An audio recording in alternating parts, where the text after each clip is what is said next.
সকালে খাবার টাবার শেষ, দুপুরে রান্নাও কমপ্লিট হয়ে গেছে।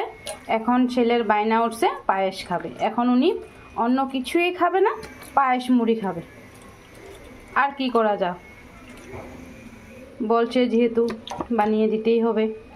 মানে ও মর্জি করে না, আমার দুনো বাচ্চার মধ্যে একজনও মর্জি করে না। মানে বলছে বা পায়েস মুড়ি খাবো, আর 2-3 বারই বলেছে মর্জি করে না বলছে। এখন যদি আমি জোর করে বলতাম না ভাত খাও, হ্যাঁ খেয়ে নিত। তো ভাবলাম না, বলেছে যখন চলো বানিয়ে দেওয়া যাক।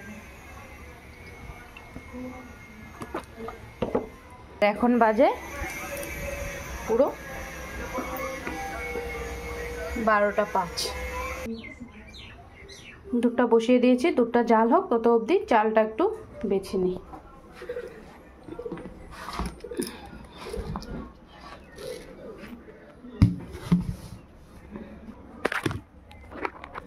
গতবার আমাদের জহা চালটা আমাদের জমিতে করেছিল, মানে আমাদেরই করেছিল।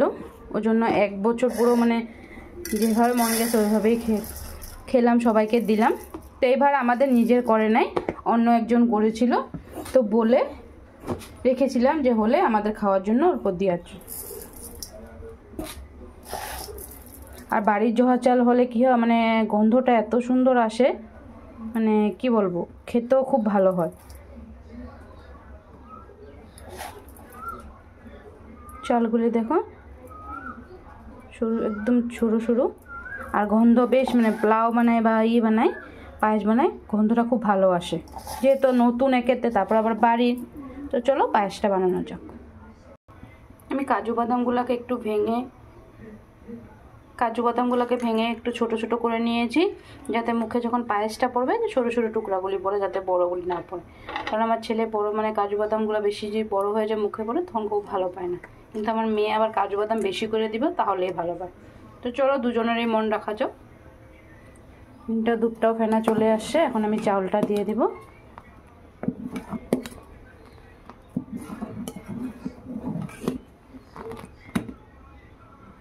চালটা দিয়ে দিয়েছি, এখন এটাকে ফুটিয়ে তারপরে এটার মধ্যে গুড় দেব।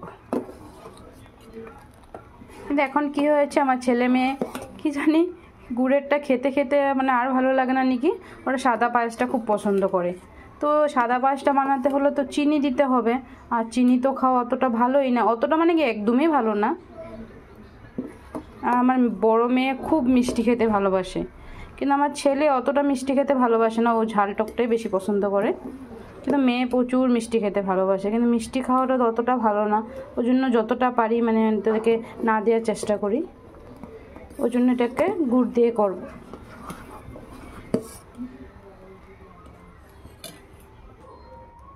খেজুরের গুড়টা নিয়ে নিলাম, এটাকে ভেঙে তারপরে দিব, যাতে তাড়াতাড়ি দুধের সাথে মিশে যায়।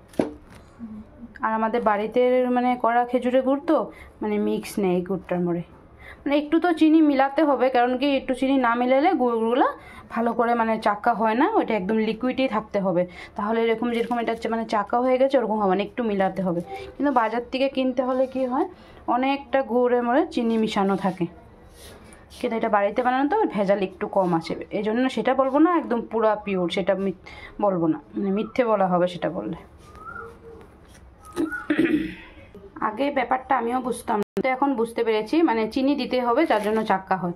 আর কখনো গুড় কিনতে গেলে একটা জিনিস খেয়াল করবেন, গুড়টা যদি মানে একটু টিপে দেওয়ার সাথে সাথে ভেঙে যায়, তাহলে মনে করবেন গুড়টা একটু অরিজিনাল আছে। আর যদি গুড়টা যদি সাথে সাথে না ভাঙে, একদম শক্ত হয়ে থাকে, তাহলে ভাববেন গুড়টার মধ্যে চিনি বেশিটা মিক্স আছে। তো আগে আমিও জানতাম না, এখন যে দাদা ভাইটা বানায় উনি আমার বলছে যে এইভাবে এটা হলে বুঝতে পারবা।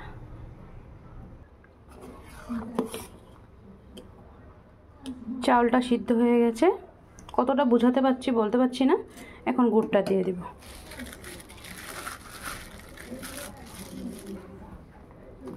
আমি পুরা গুড়টা দেব না, কারণ মিষ্টি একটু কমই দেব, বেশি মিষ্টি হয়ে গেলে খেতে ভালো লাগে না। হাত দিয়ে করার পরে ভেঙে যাচ্ছে গুড়টা।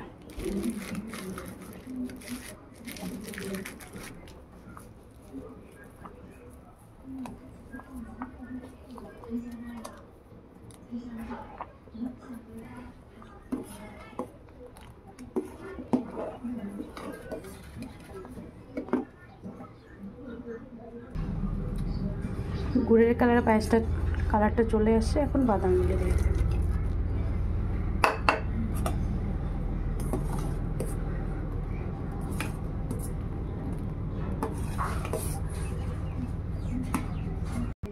আমি পায়েস বানানো হয়ে গেলে নামানোর সময় একটু আমুল দিয়ে দিই। কে এইভাবে দেন একটু কমেন্ট করে জানাবেন। আমুলটা দিলে কি হয়, মানে টেস্টটা আরও বেশি চলে আসে।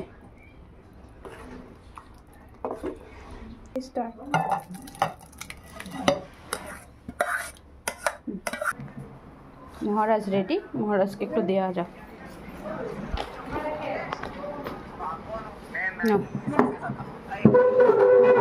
কি খাবা?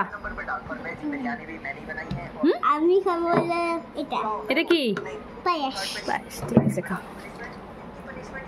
পায়েস টেস্টি। টেস্টি? কত টেস্টি? বহুত টেস্টি। টেস্টি, তাহলে খাও। গরম আছে, ও দিয়ে